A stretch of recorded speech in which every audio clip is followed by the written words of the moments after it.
Welcome all of you dear students and my dear friends, welcome back once again. मैं हूं doctor Ved और आज आप सीएमएस ईडी की सेकेंड क्लास में आप उपस्थित हैं। आप सभी का स्वागत है। यह क्लास जो है आपको एक बेहतर डॉक्टर बनाने में मदद करेगा, एक बेहतर हेल्थ सेवाओं को समझने में मदद करेगा। तो आज का जो हमारा लेसन है, आज का जो हमारा टॉपिक है, वह टॉपिक है बॉडी सिस्टम और उनके कार्य। आपका बॉडी सिस्टम क्या है, कैसे है और वह कैसे कार्य करता है, इन तमाम बातों के बारे में हम आज जानेंगे पूरी डिटेल के साथ। तो बने रहिए हमारे साथ और कोशिश करिए कि आप कॉपी और पेन लेकर जरूर बैठिए ताकि उसके मुख्य पॉइंट को नोट कर सकें जो आपके एग्जाम में काफी काम आएगा। तो डियर स्टूडेंट, बॉडी सिस्टम और उनके कार्य के बारे में अगर बात किया जाए तो ये कहा जा सकता है कि शरीर एक होकर भी कई भागों में बटा हुआ है। ये भाग अलग अलग कार्य को पूरा करते हैं। इनको अंग या ऑर्गन कहते हैं। Right now next point is, जब कोई अंग बॉडी का कार्य करता है तो उसकी क्रिया को मेडिकल की भाषा में फंक्शन कहा जाता है। इस पॉइंट को जरूर नोट करिएगा। फंक्शन किसे कहा जाता है, ये क्वेश्चन बनेगा कि फंक्शन किसे कहा जाता है। ठीक है, और बॉडी क्या है, ये क्वेश्चन बनेंगे। मैं बीच बीच में आपको बताता रहूंगा। उसके बाद क्वेश्चन आंसर का जब सीरीज शुरू होगा तो उसमें काफी फायदा होगा आपको। इन पॉइंट्स को नोट करिएगा। ठीक है, तो जब कोई बॉडी में कोई काम करता है, कार्य करता है, या कोई हरकत होती है, कोई गति होती है, कोई मूवमेंट होता है, उसे मेडिकल की भाषा में आप क्या बोलते हो? फंक्शन बोलते हो, या बॉडी फंक्शन या ऑर्गन फंक्शन बोलते हैं। वैसे नॉर्मली कॉमन रूप में उसे फंक्शन कहा जाएगा। आगे चलते हैं। जैसे उदाहरण देखते हैं, आंख देखने का कार्य करती है तो इसे आप क्या कहेंगे? I function. Right, very good. दूसरा क्या है? माउथ बोलने और खाने का कार्य करता है, इसे आप क्या कहेंगे? Mouth function. Right now next point is, आंत भोजन को पचाने का कार्य करती है, यानी इंटेस्टाइन में आपका क्या होता है, जो भी आप खाना खाते हैं वो डाइजेस्ट होता है, तो उसे आप क्या बोलते हैं मेडिकल टर्म्स में? Intestine function. अगर माउथ का काम के बारे में आप बोलेंगे, जैसे बोलने का कार्य, खाने का कार्य, तो बोलना है आपको क्या? माउथ फंक्शन, उसे मेडिकल की भाषा में बोला जाता है आई फंक्शन। तो जहां भी I function, mouth function, intestine function ये शब्द आए तो आप इस बात को समझ लीजिए कि ये किसी कार्य के बारे में बात किया जा रहा है। ठीक उसी प्रकार कान सुनने का कार्य करता है तो इसे आप क्या कहेंगे? Year function. तो आई फंक्शन, माउथ फंक्शन, इस तरह से तमाम ऑर्गन्स के साथ अगर फंक्शन शब्द लगा दिया जाए तो आप ये समझ जाइएगा कि उसके क्रिया के बारे में, उसके कार्य करने की जो क्षमता है। जैसे बहुत से लोग कहते हैं कि ये फंक्शन काम नहीं कर रहा है, ये ऑर्गन काम नहीं कर रहा है, इनका ये अंग काम नहीं कर रहा है, इस समय खराब हो गया है। जैसे किडनी काम नहीं कर रहा है, इंटेस्टाइन काम नहीं कर रहा है ना, और फिर आई का जो है फंक्शन काम नहीं कर रहा है। तो ये तमाम बातें जब आती हैं और फंक्शन शब्द जुड़ जाता है तो इसका मतलब क्या होता है? एक प्रकार की क्रिया है।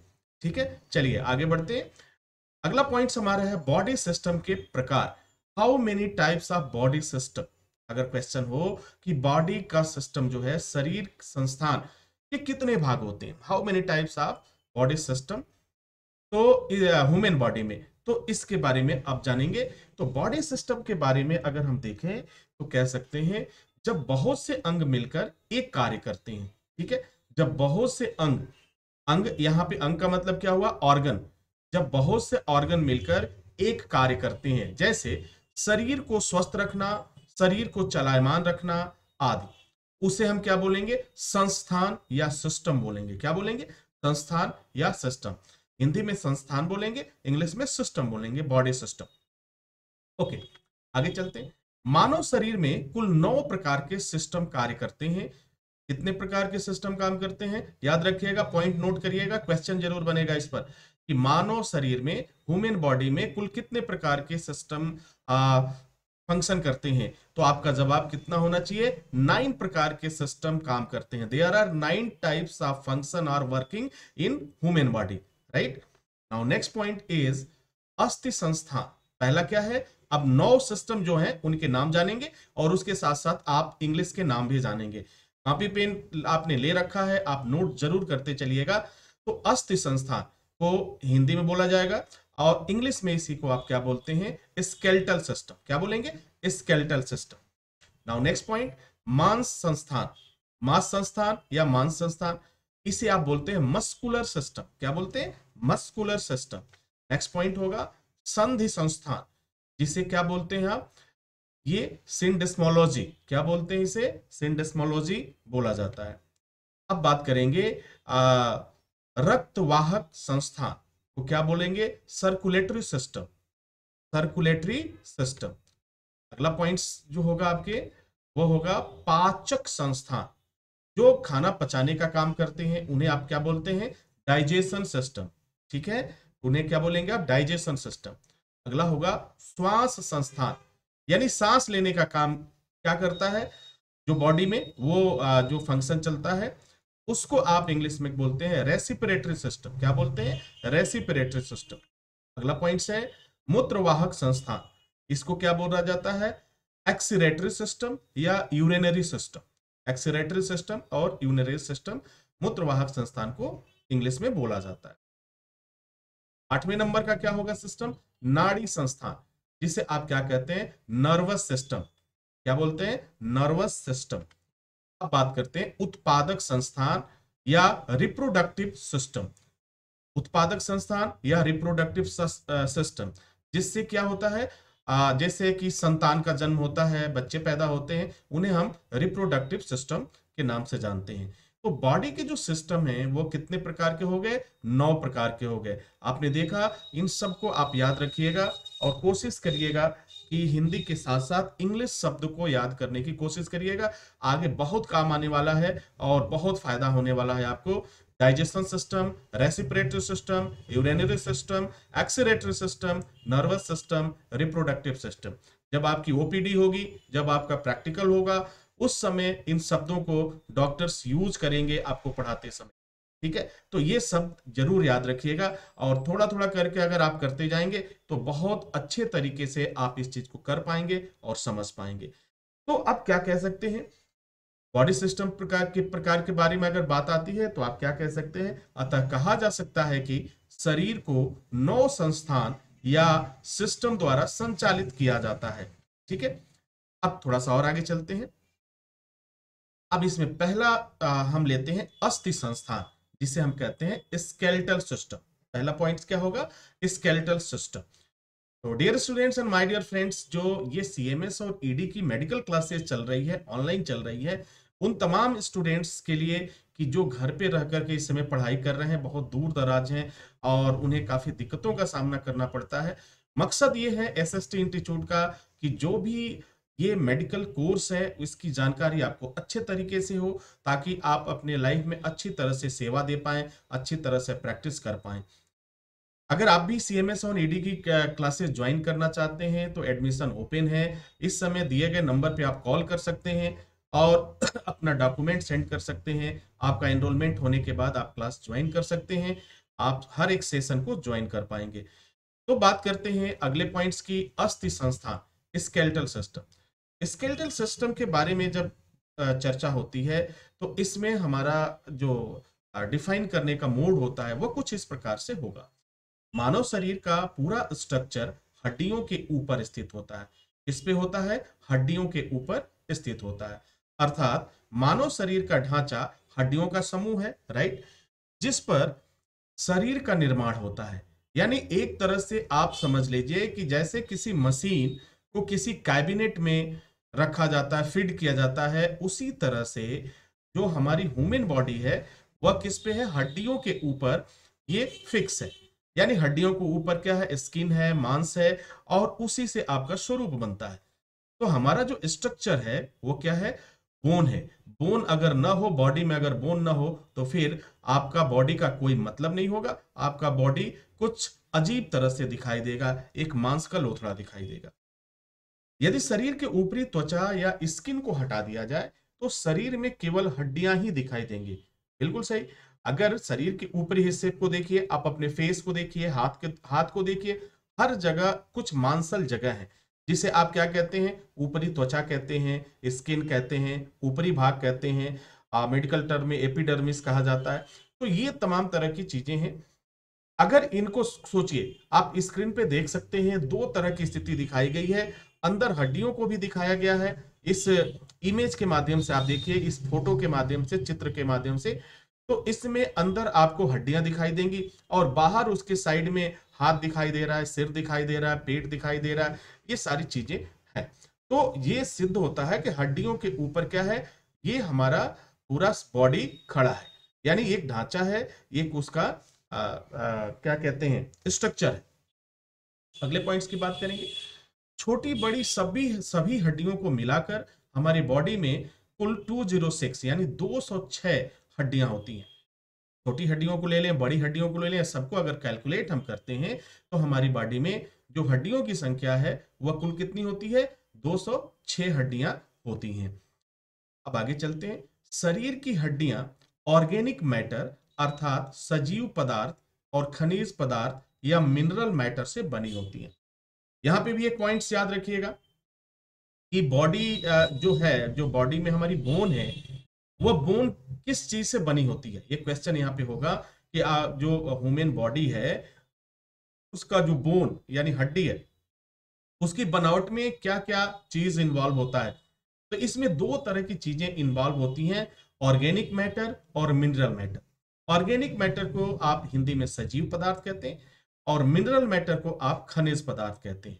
यानी ये खनिज पदार्थ और सजीव पदार्थ दोनों मिलकर के हमारी हड्डियों का निर्माण करते हैं। इनका एक रेशियो होता है, इनका एक अनुपात होता है, जो इसी वीडियो में हम आगे बताएंगे। अब चलते हैं, थोड़ा सा और जान लेते हैं कि आगे बॉडी की हड्डियों की बनावट दो तरह से होती है। कितनी तरह से होती है, दो तरह से, जिसमें 33% कितना 33% ऑर्गेनिक मैटर यानी सजीव पदार्थ तथा 67% मिनरल मैटर अर्थात खनिज पदार्थ होते हैं। यानी ये बात क्लियर हो गई। अगर ये क्वेश्चन भी बनेगा कि हड्डियों की बनावट में कितने परसेंट ऑर्गेनिक मैटर होता है, हड्डियों की बनावट में कितने परसेंट मिनरल मैटर होते हैं, ये क्वेश्चन बनेगा। हड्डियों की बनावट में क्या क्या चीज शामिल होती हैं और उनका प्रतिशत क्या होता है, रेशियो क्या होता है, तो इस पर क्वेश्चन बनते हैं आपके एग्जाम में। इस बात का जरूर ध्यान रखिएगा और इन पॉइंट्स को नोट जरूर करते रहिएगा। ठीक है, अगले पॉइंट्स की तरफ चलेंगे। ध्यान रहे, अगर हम यही बात, ये जो हमने 33% ऑर्गेनिक मैटर की बात किया और 67% मिनरल मैटर की बात किया, ये किसके लिए, एक एडल्ट के लिए है, एक बड़े लोगों के लिए। लेकिन अगर यही बात हम बात करें बच्चों की हड्डियों की, क्या बच्चों की हड्डियों में भी जो बनावट होती है वो 33% और 67% की होती है, तो आपका जवाब होगा कि नहीं, उनका परसेंटेज कुछ अलग होता है, डिफरेंस होता है। क्यों डिफरेंस होता है, थोड़ा सा इस चीज को हम समझ लेते हैं। एक बात हमेशा आपको ध्यान रखनी है कि बच्चों की हड्डियों में ऑर्गेनिक मैटर अधिक होता है। क्या होता है, ऑर्गेनिक मैटर अधिक होता है। इसी कारण बच्चों की हड्डियां क्या होती हैं, नरम होती हैं। ऑर्गेनिक मैटर अधिक होने के कारण हड्डियां क्या हो जाती हैं, नरम हो जाती हैं। जब आप ओपीडी करेंगे, जब आप बीमारियों को देखेंगे और हड्डियों को समझेंगे कि बॉडी में क्यों हड्डियां कमजोर हो रही हैं, तो उस समय ये सब चीजें आपकी काफी काम आएंगी। और इसीलिए मैं हमेशा से कहता रहा हूं कि आपकी पढ़ाई हर एक पॉइंट्स को, हर एक व्यूज को देख करके आप करिए। अगर आपको बेहतर सर्विस देना है, बेहतर सेवा देना है, तो मेडिकल सेवा देना है। थोड़ा सा और आगे बढ़ते हैं। जैसे जैसे उम्र बढ़ती जाती है, हड्डियों में खनिज पदार्थों की मात्रा बढ़ जाती है। अब देखिए, जैसे जैसे उम्र बढ़ती जाती है, हड्डियों में खनिज पदार्थों की मात्रा बढ़ती जाती है। और जब खनिज पदार्थों की संख्या बढ़ेगी किसमें, हड्डियों में, तो हड्डियां क्या होगी, कमजोर हो जाएंगी और थोड़े से भी चोट पर या थोड़े से झटका लगने पर टूट जाती है। अक्सर आपने सुना होगा डॉक्टर बोलते हैं कि हड्डियां कमजोर हो गई हैं। तो उसमें किस चीज की मात्रा कम हो गई या किस चीज की मात्रा बढ़ गई, ये जानना जरूरी है। क्योंकि जब तक आप ये नहीं जानेंगे कि वजह क्या है, जब आप वजह जानेंगे तो आप इलाज भी कर पाएंगे। तो उम्र बढ़ने के साथ हड्डियों में जो खनिज पदार्थ होते हैं, जो मिनरल मैटर होते हैं, वो बढ़ने लगता है। और तभी तो डॉक्टर कहते हैं कैल्शियम की कमी हो गई है, कैल्शियम की कमी हो गई है। यही कारण है कि बुढ़ापे में हड्डियां कमजोर हो जाती हैं और थोड़े से भी चोट लगने पर हड्डियां टूट जाती हैं। चलिए आगे चलते हैं। हड्डियां शरीर को एक निश्चित शक्ल अर्थात एक स्वरूप देती हैं। ये तो आपको क्लियर ही हो गया। हड्डियां जो हैं शरीर को एक निश्चित शक्ल देंगी, एक निश्चित स्वरूप देती हैं, ठीक है। और क्या करती हैं? हड्डियां शरीर के कोमल अंगों को सहारा देकर उनकी रक्षा करती हैं। जैसे एग्जाम्पल देख लीजिए, 24 पसलियों के अंदर हार्ट व लंग्स सुरक्षित होते हैं। ये क्वेश्चन भी बनेगा कि हार्ट और लंग्स कहाँ पे स्थित होते हैं? तो पसलियों के अंदर। जो पसली होती है जिसे आप रिब्स बोलेंगे, रिब्स बोलेंगे, आगे डिस्कस किया जाएगा इसके बारे में। फिलहाल इतना ही जानना है एग्जाम्पल में कि 24 पसलियों के अंदर आपका क्या होता है? हृदय होता है, दिल होता है, लंग्स होता है, राइट? उसमें सेफ होते हैं। अब देखिए, हड्डियां शरीर के जोड़ों को बनाती है। जितने भी आपके ज्वाइंट है, जितने भी ज्वाइंट है, जैसे मान लीजिए रिस्ट ज्वाइंट है, एंकल ज्वाइंट है, शोल्डर ज्वाइंट है, सर्वाइकल है, ठीक है। तो ये जितनी भी ज्वाइंट है, या ज्वाइंट का मतलब जोड़, जितने भी जोड़ हैं इन हड्डियों से बने हुए हैं, और जोड़ के साथ साथ इन्हें सही रखने में भी ये काम करती हैं। तो हड्डियों का काम आपने देख लिया। आप देखिए कि हड्डी जैसे किसी मशीन को आप बनाते हैं, आप देखते हैं तो उसमें क्या लगता है? नट बोल्ट लगते हैं। क्यों लगते हैं? जोड़ने के लिए लगते हैं।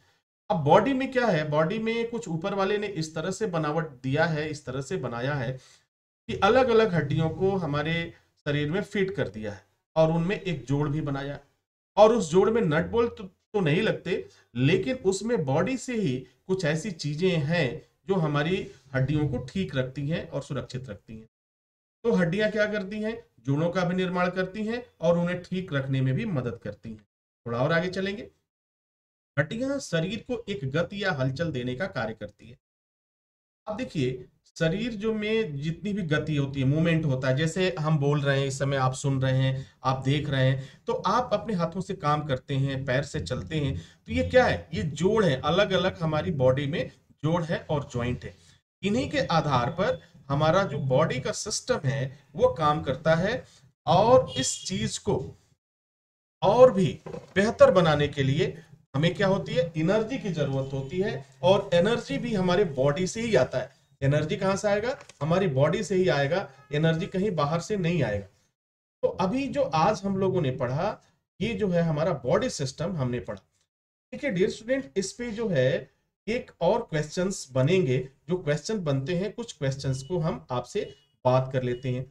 जैसे अगर हम बात करें तो हमारे शरीर में कुल कितने सिस्टम है? क्वेश्चन नंबर 1, ये याद रखिएगा। दूसरा क्वेश्चन है ऑर्गन किसे कहते हैं, ठीक है। अगला क्वेश्चन बनेगा फंक्शन किसे कहते हैं, बॉडी फंक्शन क्या है, या बॉडी फंक्शन से क्या समझते हैं। इसके बाद से होगा स्केलेटल सिस्टम क्या है, स्केलेटल सिस्टम किसे कहते हैं, what is skeletal system. Next question होगा what is the muscular system. Next question होगा what is the syndesmology system, what is the circulatory system, what is the digestive system, what is the respiratory system and urinary system. इसी तरह से questions बनेंगे। Explain nervous system, explain reproductive system. इस तरह के questions आपके बनते हैं जो आपके एग्जाम में भी पूछे जाएंगे। हड्डियां कितनी होती हैं, कुल संख्या कितनी होती है, जॉइंट्स क्या है, ये सारी चीजें आपके एग्जाम में पूछा जाएगा। तो डियर स्टूडेंट, एक एक पॉइंट्स को आपको बहुत ही अच्छी तरह से जानना है और समझना है, ताकि आप से बेहतर कोई ना हो पाए, ये सोचकर आप स्टडी करें और करें। और निश्चित रूप से यदि आपने अब तक इस लेक्चर में हैं, अब तक इस क्लास में हैं, तो मैं पूरी विश्वास के साथ और जिम्मेदारी के साथ कह सकता हूं, आपसे बेहतर इलाज करने वाला व्यक्ति कोई नहीं होगा।